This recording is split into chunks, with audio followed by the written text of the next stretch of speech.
Honeymoon లో చంపావంటే hats off, నువ్వే ఆడదానివంటే.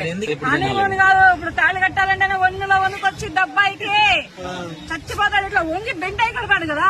చంపేస్తున్నారని చెప్పానుగా, నిన్న ముందులా పెళ్ళొద్దురా బాబు అంటే బ్యాడ్ కామెంట్స్ మొత్తం పెట్టారు. నువ్వు మా ఇంటికి రావే అదే ఇదే అని. ఇప్పుడు ఏం చెప్తారు సమాధానం? అమ్మాయిలనే కన్నటువంటి తల్లిదండ్రులే కానీ, అమ్మాయిలు ఉన్నటువంటి తల్లిదండ్రులే కానీ ఏం చెప్తారు? ఒక ప్రియుడిని పెట్టుకున్న అమ్మాయి నాకు ఈ పెళ్ళొద్దు, నేను పలానా అతన్ని ప్రేమించాను, నాకు అతన్నే ఇచ్చి చెయ్యండి అని చెప్పి పేరెంట్స్ చెబితే వాడిని ఇస్తారో లేదంటే వాడిని చంపుతారో వీళ్ళు చూసుకుంటారు కదా.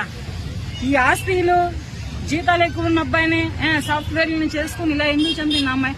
అది ఏంటి హనీమూన్ తీసుకుపోయి, హనీమూన్ అయినా అయి ఉంటుందా? ఫిజికల్ కూడా టచ్ చేసి ఉండదు అమ్మాయి, బిఫోరే చంపేసింది.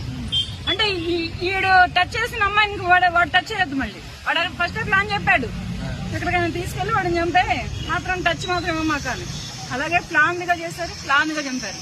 అబ్బాయిలంటే ఎంత బలిపశువుల్లా ఉన్నారా ఏంటి ఈ సమాజంలో? అమ్మాయిలకి చేసుకుంటాను నాకు ఈడొద్దని వాళ్ళ అమ్మా నాన్న కూడా మిగిలిపోయేవాడు కదా. నిన్ను కాకపోతే ఇంకో మంచి అమ్మాయిని చూసి చేసుకునేవాడు కదా. మంచి అమ్మాయిలు లేరనుకో, ఎక్కడో ఒక దగ్గర నోటికో పుట్టుకో ఉండకపోతుందా ఒక అమ్మాయన్నా? ఆ అమ్మాయి వాడి పాలిటి వచ్చేది కదా, వాడికి సెట్ అయ్యేది కదా. నువ్వు ఎందుకు పెళ్లి చేసుకున్నావు? ఎందుకు హనీమూన్ అనే ఒక ప్రోగ్రామ్ పెట్టావు?